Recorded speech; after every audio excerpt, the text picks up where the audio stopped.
Hai Hai semuanya, balik balik lagi lagi sama sama Calon Calon Sarjana. Sarjana.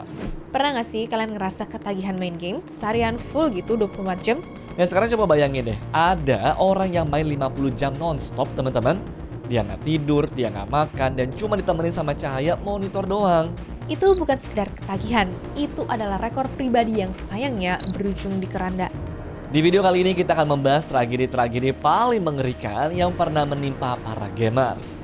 Sudah penasaran? Hai, gue Andre. Hai, aku Jenny, yuk kita bahas. Tebing Pokemon. Waktu game Pokemon Go lagi booming parah, semua yang pada main biasanya keluar rumah untuk nyari Pokemon kan? Nah, masalahnya di tanggal 7 September 2016, ada dua cowok muda di Jepang berumur 21 sama 22 tahun yang nyari Pokemonnya tuh sampai ke daerah pesisir prefektur Tokushima ya. Dan berhubung mereka tuh lagi fokus mandangin layar, mereka berdua ini pada nggak sadar kalau sampingnya tuh benar-benar laut langsung. Alhasil, keduanya jatuh dari ketinggian lebih dari 20 meter.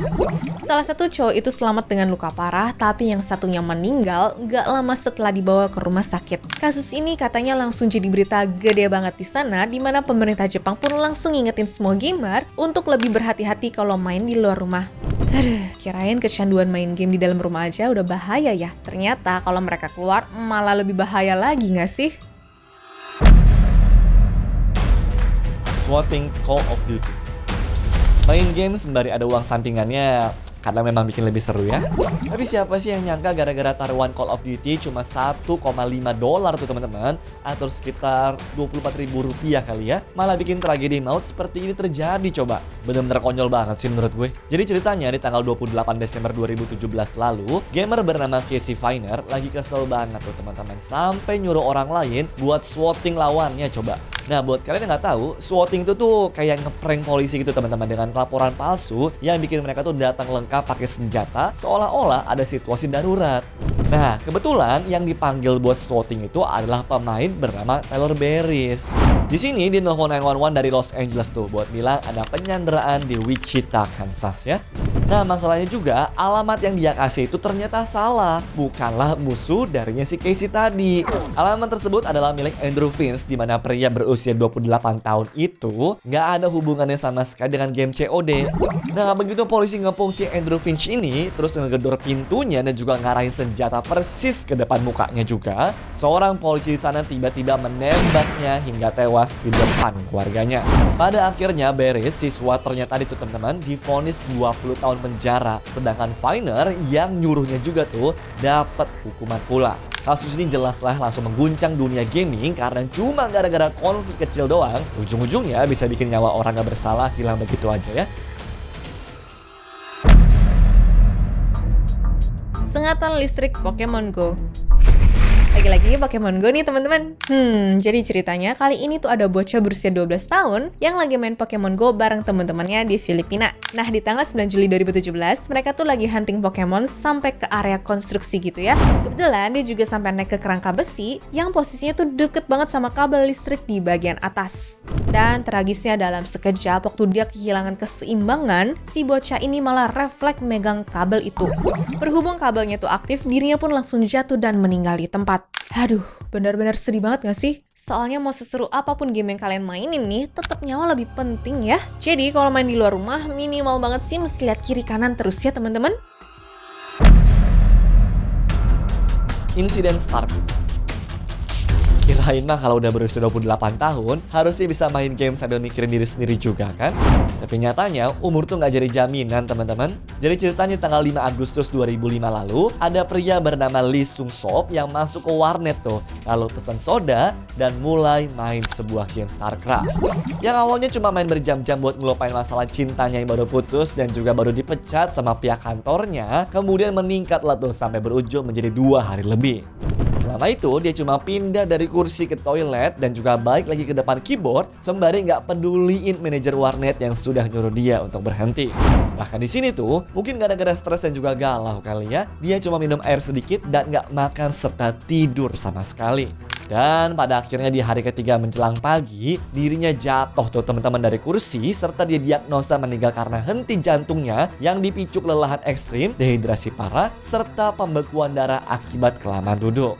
Dunia gaming Korea Selatan jelas dibuat shock berat waktu itu teman-teman.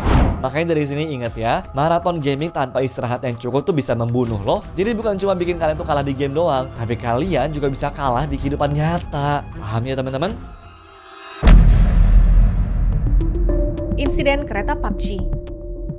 Udah tahu kan kalau rel kereta tuh tempat bahaya? Nah, bisa-bisanya ada 2 remaja cowok dari India ini yang malah fokus main PUBG Mobile di atas rel kereta api dong. Wah, gila. Orang nyebrang aja bisa kesamber. Apalagi orang yang fokus ngeliatin handphonenya ya. Katanya sih, masinisnya udah klakson berkali-kali, bahkan sampai tarik rem darurat juga. Tapi karena nggak bisa langsung berhenti, kedua remaja itu jelas langsung meninggal di tempat. Bahkan yang ngenesnya waktu polisi datang, handphone korbannya tuh masih nyala dan dalamnya tuh masih ada in-game PUBG-nya juga. Aduh, inget ya teman-teman, di dunia nyata itu kita nggak bisa respawn lagi loh. Jadi harus terus hati-hati ya kalau lagi main tuh, oke? Insiden Minecraft. Awal main remaja berusia 17 tahun ini normal banget kok. Dia masuk ke warnet, login, dan juga mulai ngegali di game Minecraft-nya tuh teman-teman. Tapi sayangnya semenjak tanggal 19 Juli 2015 itu, dia malah main game gak berhenti-henti tuh sama sekali. Alias main hampir 3 hari berturut-turut. Aduh, ngejar apa sih dek? Staf warnet juga udah nyuruh dia istirahat dan juga makan tuh teman-teman. Tapi jelas tidak peduli sama sekali dirinya teman-teman. Nah, saat memasuki hari ketiga, remaja itu tiba-tiba ambruk ke keyboard dan gak sadar lagi. Dokter memastikan dia tuh meninggal karena gagal jantung yang dipicu oleh kelelahan ekstrim, dehidrasi, dan juga kurangnya pergerakan. Makanya ingat ya, main game kelamaan itu bukan cuma bisa bikin mata sakit, tapi bisa membunuh kalian loh. Kalau udah kayak begini, game over selamanya berarti guys, jangan ditiru ya. Insiden GTA. Kalau akhir-akhir ini negara Thailand dikenal karena tempat turisnya tuh udah berkembang parah. Nah, di tahun 2008 lalu di Thailand, atau lebih tepatnya di Bangkok, sempat jadi omongan orang-orang karena ada kematian gamer bernama Paul Watchino yang sebenarnya baru berusia 18 tahun.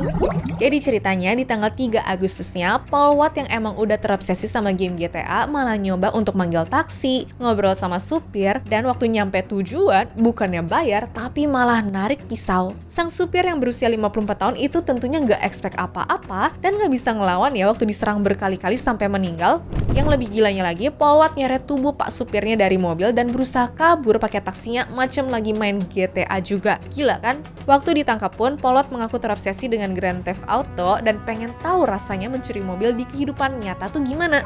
Polisi juga bilang dia tuh nggak mabuk ataupun gila.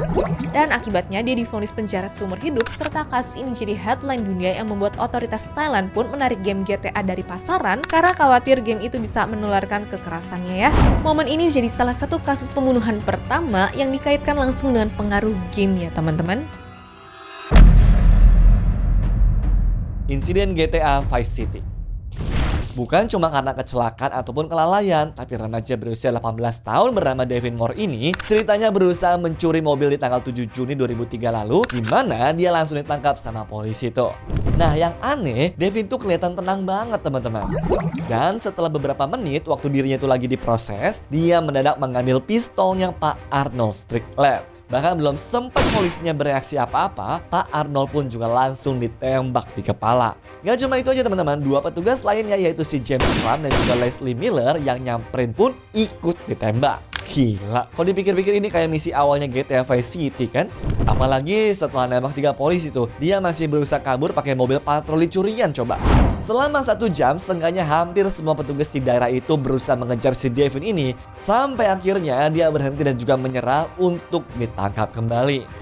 Pengacaranya saat sidang sempat berusaha membela tuh dengan bilang dia kebanyakan main game brutal macam GTA gitu teman-teman. Tapi beruntungnya hakim tidak setuju. Sehingga di tahun 2005-nya Devin dinyatakan bersalah atas 3 pembunuhan dan dapat hukuman suntik mati. Insiden Wii Fit. Selain kecanduan obat terlarang, sebenarnya kecanduan main game pun dianggap bahaya banget loh. Hal ini pun dirasakan sama cowok berusia 25 tahun bernama Tim Eves yang dapat hadiah Natal Wii Fit di tanggal 28 Desember 2009. Ya, kirain mah cuma bakal dimainin sesekali pas gabut doang kan? Tapi saking excitednya, Tim nyobain games selama berjam-jam seperti aerobic mini games, balance board, dan juga workout lainnya. Nah, setelah sesi workout panjangnya itu, Tim malah ngeluh nyeri dada dan juga sesak nafas. Ya, masalahnya ibunya saat itu nggak nganggep itu tuh serius, dimana dia tuh cuma suruh anaknya ini istirahat doang. Tapi dalam hitungan menit, Tim ditemukan pingsan di ruang tamunya. Dan waktu tim medis datang pun katanya dia udah nggak bisa diselamatin sama sekali. Hasil investigasi nunjukin kalau Tim kena aritmia jantung mendadak ataupun gangguan irama jantung yang dipicu oleh aktivitas fisik berat. Ya, meskipun kondisi seperti ini tuh tergolong langka banget, teman-teman tolong diingat ya. Walaupun kalian merasa kuat, cuma belum tentu nih badan kalian juga bisa tahan sejauh itu. Pokoknya kalau udah ada riwayat jantung lemah ataupun nggak pernah olahraga, jangan langsung all out tanpa pemanasan ya. Insiden VR. Dari tadi kan kasus gamer yang meninggal tuh kalau nggak anak-anak ya paling remaja doang kan. Nah, kali ini ada pria berusia 44 tahun di Rusia yang meninggal karena main game pakai VR headset. Jadi ceritanya di tanggal 21 Desember 2017 lalu itu, karena terlalu senang main gamenya, dia tersandung lah teman-teman dan juga langsung menghantam meja kaca di ruang tamu. Sialnya, pecahan kaca itu nyayat tubuhnya dalam-dalam. Tragisnya lagi, dia tuh lagi sendirian teman-teman di apartemen dan juga tidak bisa minta tolong. Sampai akhirnya ditemukan meninggal karena kehabisan darah dari luka di kepala dan juga lehernya. Jadi ini sebagai pelajaran penting buat semua gamer ya. Sebelum masuk dunia virtual, pastikan dulu teman-teman area main kalian tuh bersih dari benda tajam dan juga rapuh apapun ya. Oke? Insiden Palu. Udah dibilangin berkali-kali jangan main game terus, tapi namanya anak kalau udah terobsesi, ya mau diingetin sama teman, pacar, ataupun orang tua pun bakalan susah kan? Nah, kebetulan orang tua dari remaja berusia 14 tahun ini udah muak banget, sampai-sampai mereka menyita keyboardnya biar sang anak bisa istirahat total. Cuma bukannya tidur seperti yang disaranin, tapi sang anak malah masuk ke kamar orang tuanya dan malah bawa palu besar dong. Pertama-tama dia nutup kepala bapaknya pakai kantong plastik, terus dia hantam kepala bapaknya sebanyak 2 kali. Itu pun dilakuin karena target utamanya adalah sang ibu yang menyita keyboard dia tuh sampai nggak bisa main sama sekali. Cuma karena takut si bapaknya tuh bangun dan mengganggu rencananya, sang anak pun sampai melakukan hal itu. Yang paling creepy adalah setelah membunuh, dia langsung minta keyboardnya balik ke ibunya, terus mengunci diri di kamar dan lanjut ngegame seolah gak terjadi apa-apa sampai polisi datang menjemputnya. Psycho banget gak tuh? Sayang, nyawa sang bapak tetap nggak bisa diselamatin ya. Dan yang lebih plot twistnya lagi adalah dalam undang-undang Rusia, karena umurnya tuh yang masih muda, sang bocah nggak bisa didakwa pembunuhan sama sekali. Anyways, cukup sampai di sini ya guys video hari ini. Sampai jumpa di video selanjutnya. Dah.